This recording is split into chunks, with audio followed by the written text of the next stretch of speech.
Hello, welcome to Revive and Rise. I'm your host, Melody Parrish, and I want to thank you so much for joining us today. It's a new month, and for the month of May, our theme for the podcast is manipulation and guilt. And these are two very important topics for us to discuss because I feel that manipulation and guilt can be intertwined delicately with trauma. I also feel that manipulation and guilt can both occur without us even realizing it. Many times we're manipulated and we don't even understand what's going on.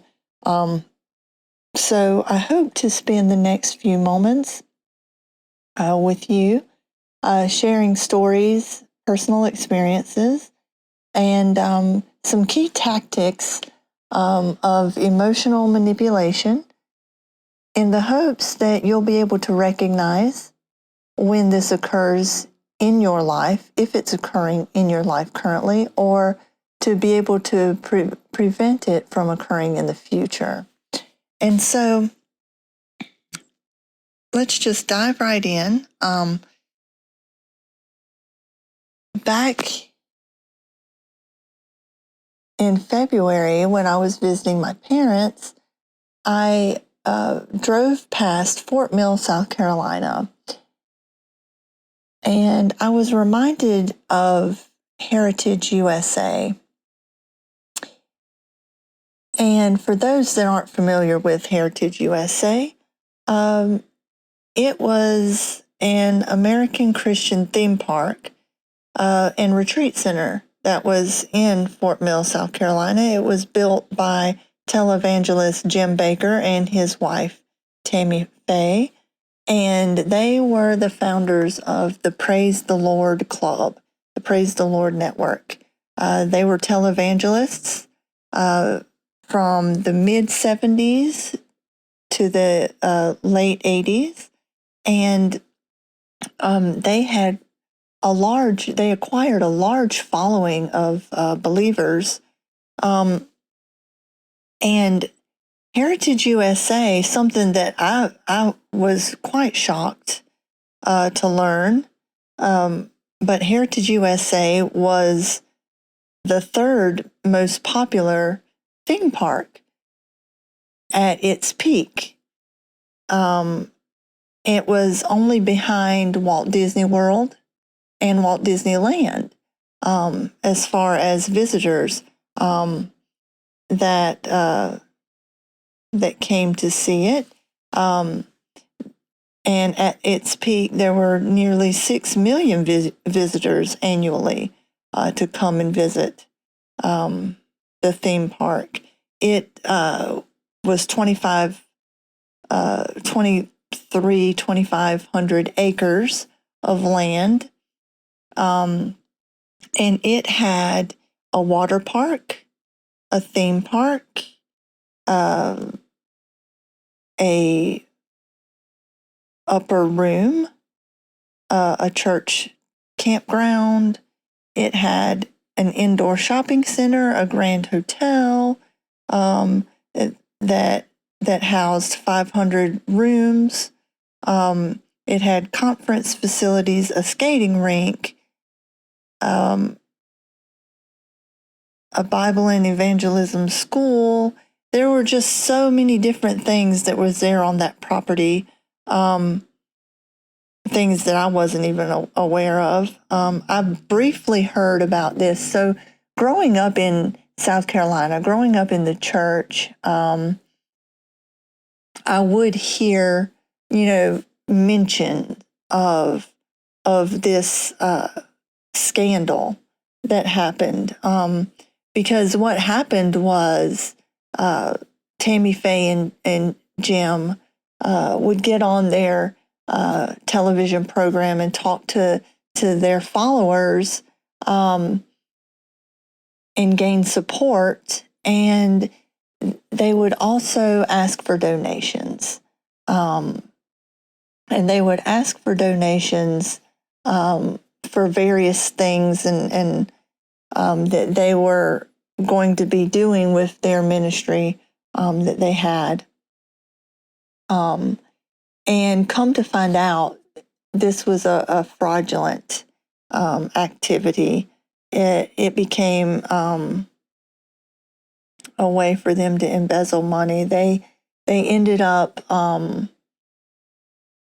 living this lavish lifestyle at the cost of their followers. And Jim was actually imprisoned for these crimes.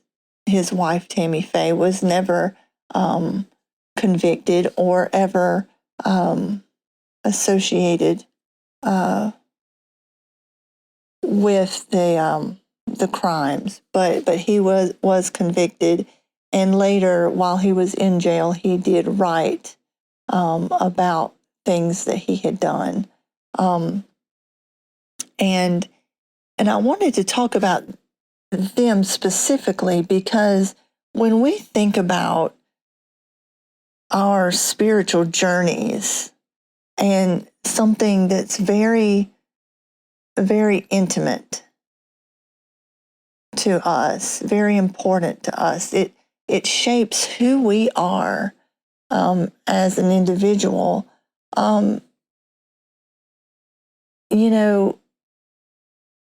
When we think of like pastors or other spiritual leaders or people that are very important in our churches and other places of worship, these people are held at a higher standard, I feel like, to some degree, that we tend to trust them. There's a form of trust that's built with these individuals. And when that trust is broken, it's very painful. Sometimes, though, in that relationship that we develop with our spiritual leaders and those that we trust, sometimes those relationships are used to manipulate us and to control us and to cause us to think in a certain way or to experience certain things. This occurred with the Heritage USA scandal. I feel like it's occurring in our present day society, where a lot of times the spiritual leaders of our country can use their platforms to persuade individuals, to coerce individuals to believe certain political ideas. When you see somebody that you trust, and you see somebody that you've spent so much time with, you have such a relationship with, when you see them saying things, when you hear the things that they say over and over and over again, it will tend to sway you one way or the other. And without realizing what's going on, sometimes we can be manipulated or controlled into thinking or feeling certain ways. And this clearly happened in the scandal with the Heritage USA, where Jim and Tammy Faye, they convinced their believers to send money. They convinced their believers to to support them in some way or fashion.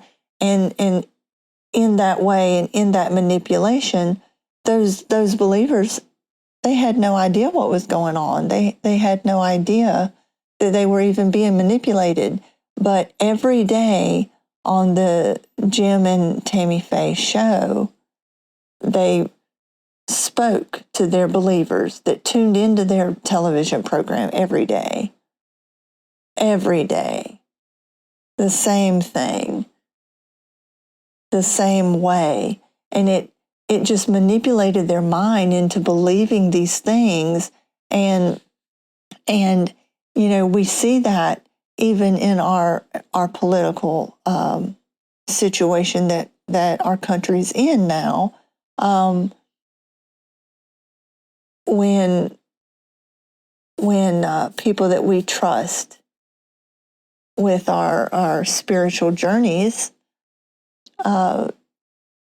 when they lead us down paths, when they manipulate us and try and control us to believe certain things or to follow certain things. And, religion has been used to control people for thousands and thousands and thousands of years. Since its existence, it's just one way that human beings use to manipulate each other. That's why it's extremely, extremely important for you to be very careful and cautious when you're listening to spiritual leaders.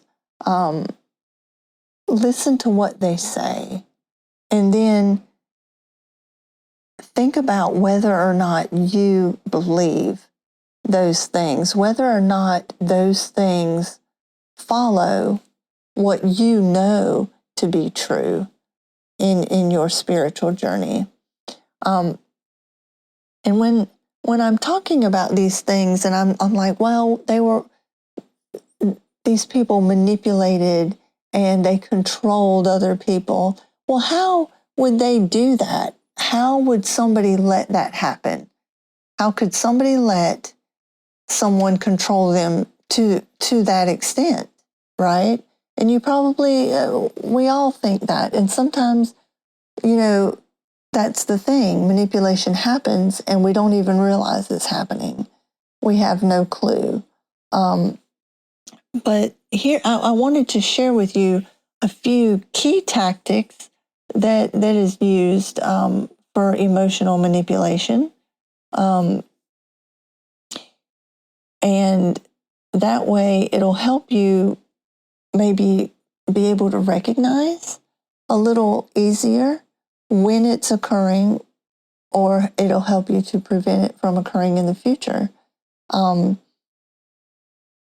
The first thing I think, and it's the most widely used tactic, is gaslighting. And when we say gaslighting, what gaslighting does is that it makes you doubt your own memories, your own perception of reality. It makes you doubt your own sanity.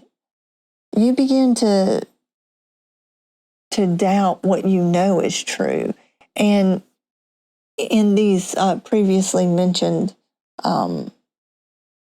examples, gaslighting was very well used because people wouldn't know.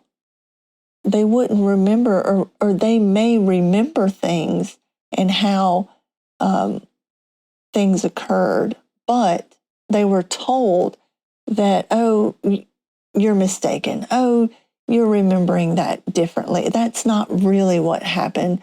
Oh, you're just having problems. Let me explain this so it's more clear to you what happened.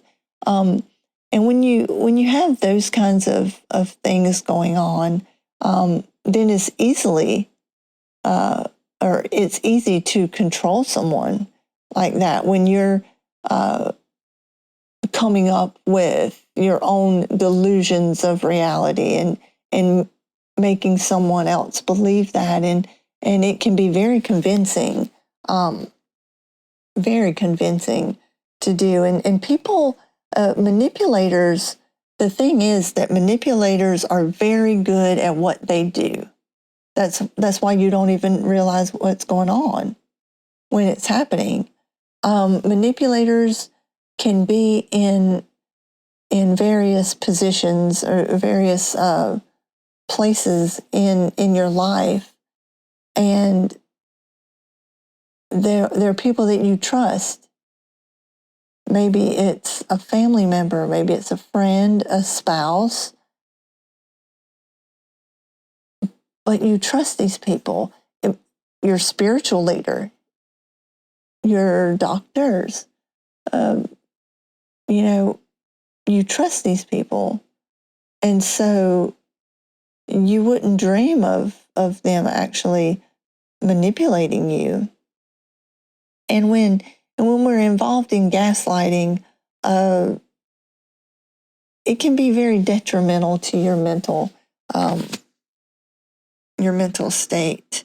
I feel like because you begin to doubt yourself, you begin to doubt your own judgment, your own perceptions of things. When you're gaslit, if you're not aware of what's going on,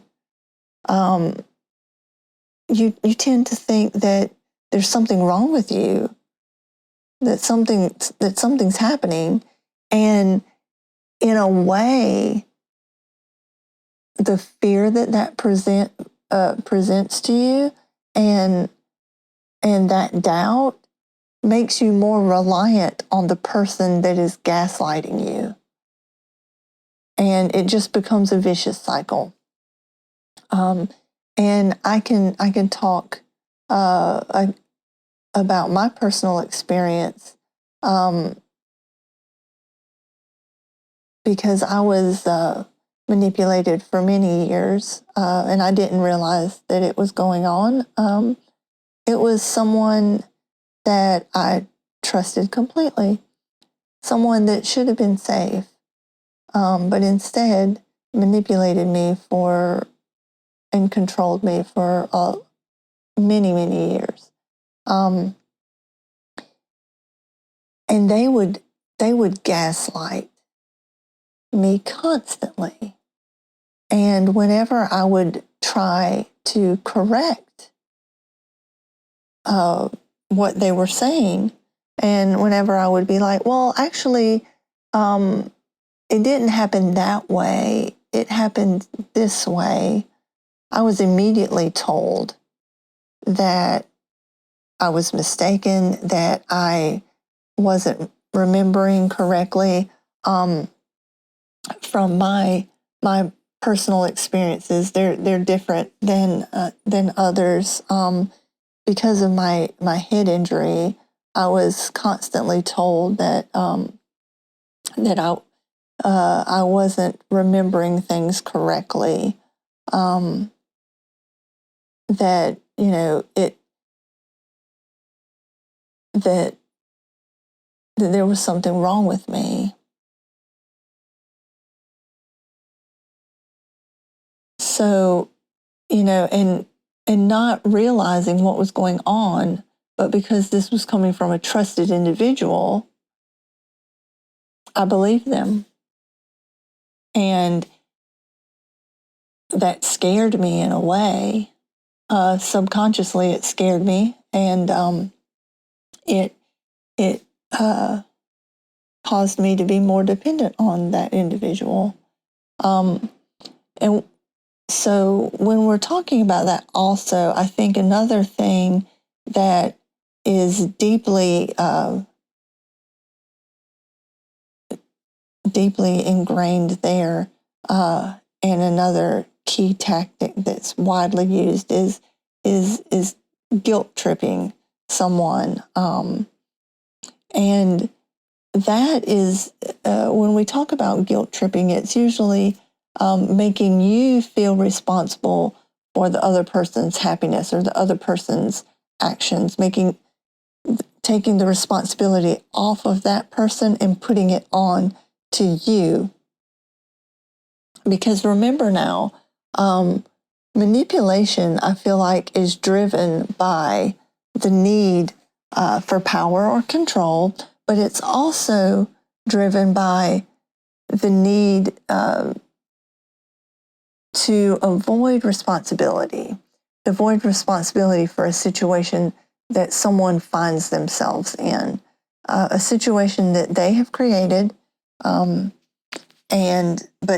now they're no longer happy with this situation they find themselves in. So they don't want to take responsibility for being in this situation. So they need to manipulate that situation so that they can take the responsibility off of them and put it on to someone else or put it on to something else. And that happens a lot. And it happens when we least expect it.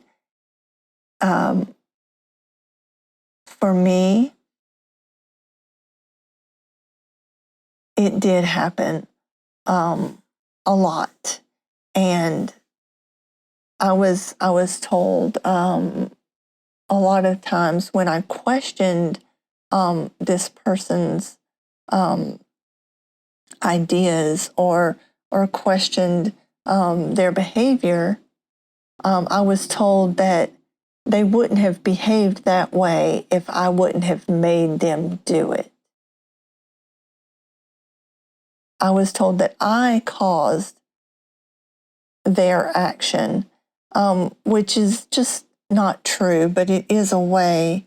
It is a way for us to be manipulated.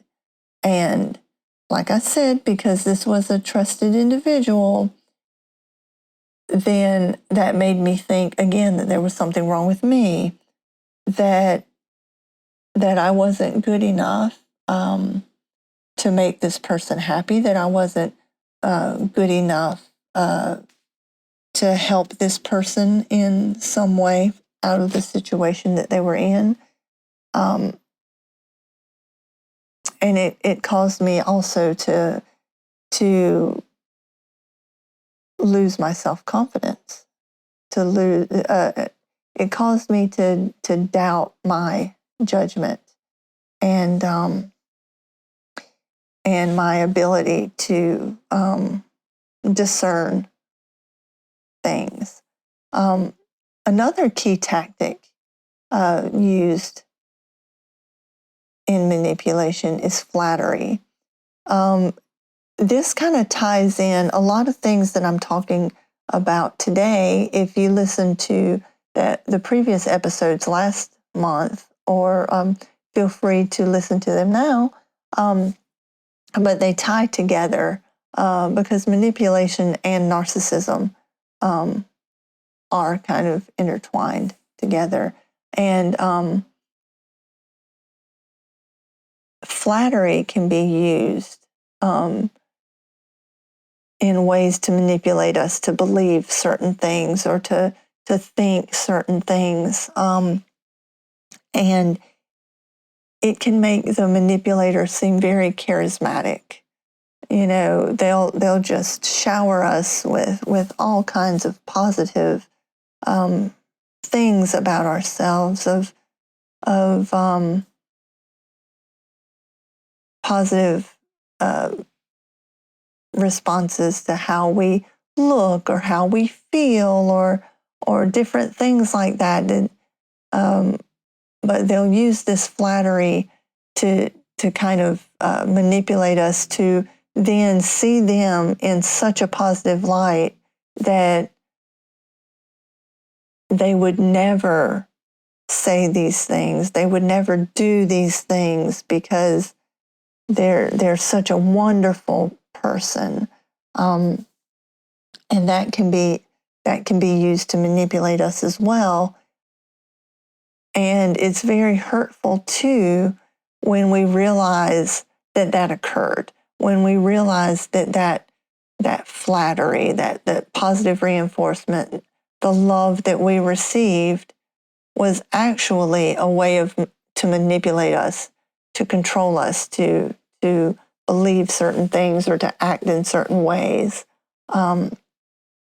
Another key tactic that's used is playing the victim or reversing victimhood. And this is a great manipulation tool because, again, I was saying earlier about how manipulation is used to avoid responsibility. Well, you can't be responsible for a situation if you're the victim. And so the manipulator will play the victim and will somehow become that victim so that they can deflect the blame from themselves and gain sympathy, gain attention. And we frequently see that happen when people use manipulation. We also see passive-aggressive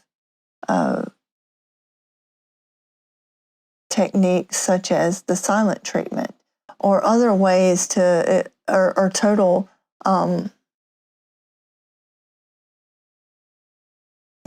isolation. When we're thinking about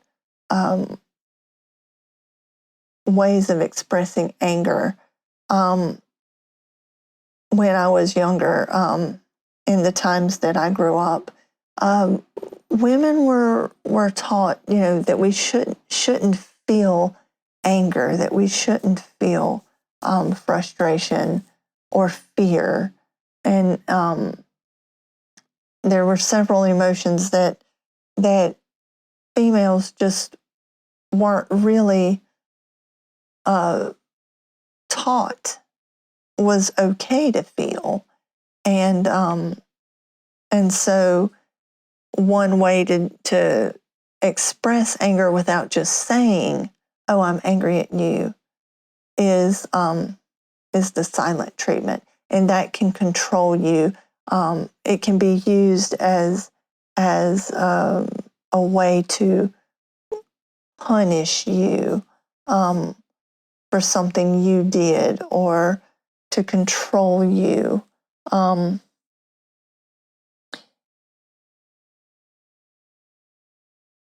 Other ways of manipulation are simple threats and intimidation, and what those do is it uses fear.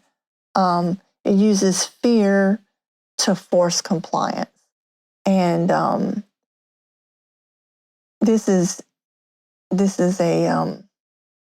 a key tactic when we're talking about bullying. The bully will threaten. The bully will use intimidation to cause fear in the person being bullied. And these are just a few of the key tactics for emotional manipulation that can occur. And what they can do to you, they can cause you to feel inadequate. They can cause you to feel resentful, hopeless, frustrated. And when you realize and when you understand that the manipulation has occurred, you become disappointed in yourself. And you become frustrated with yourself. I remember once I was made aware that the manipulation was occurring, I was very angry with myself. I was so angry because I felt like I let this happen. How could I let this happen? How could I believe what this person was saying? How could I let somebody control me so much and affect my thoughts and beliefs and ideas? But it happens, especially when it's a trusted person. I'm sure once this whole Heritage USA scandal came out, all of the believers that followed Jim and Tammy Faye were probably very angry with themselves and upset. How could I believe this? How could I let this happen? How could I do this? But it's easy to say that when we're on the other side of the manipulation. But when the manipulation's actually occurring, we're so unaware. The manipulators have become such masters at their crafts that you don't even realize what's going on. And but some common signs that you may be manipulated, like maybe you're being manipulated, we need to pause here and just listen. I'm just going to talk about a few and see if you're feeling this in your heart or somewhere deep in your soul. I feel like we as humans need to be more in touch with our emotions and more in touch with what we're thinking and what we're feeling, to be able to trust ourselves, because we know deep down, subconsciously, we know what's going on. We just doubt ourselves.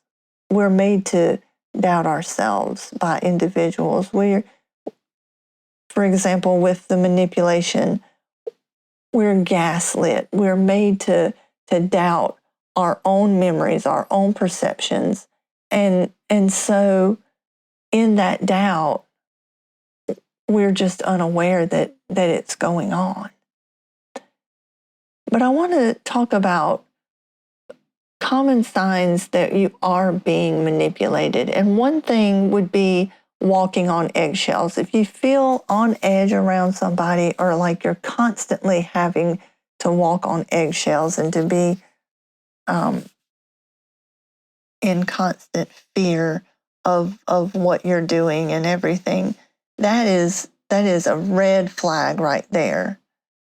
If you start to doubt your own reality, if you start questioning your feelings or your memories of what has occurred, that's another red flag that you're being manipulated.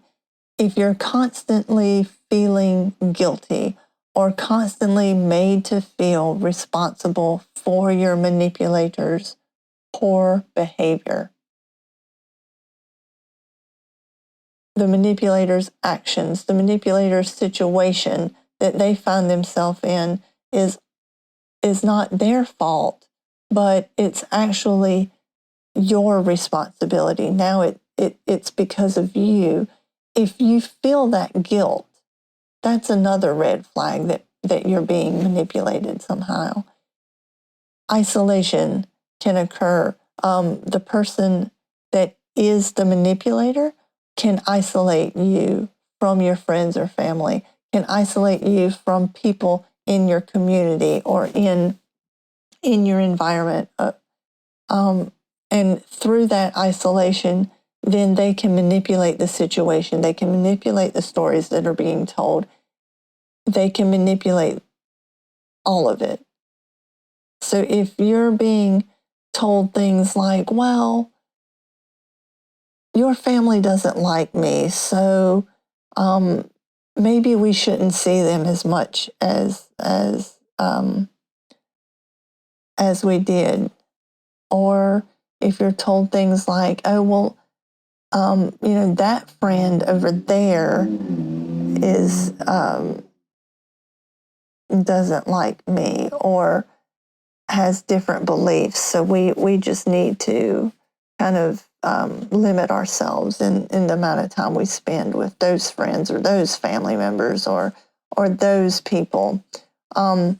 That's a clear sign as well that you're being manipulated and controlled.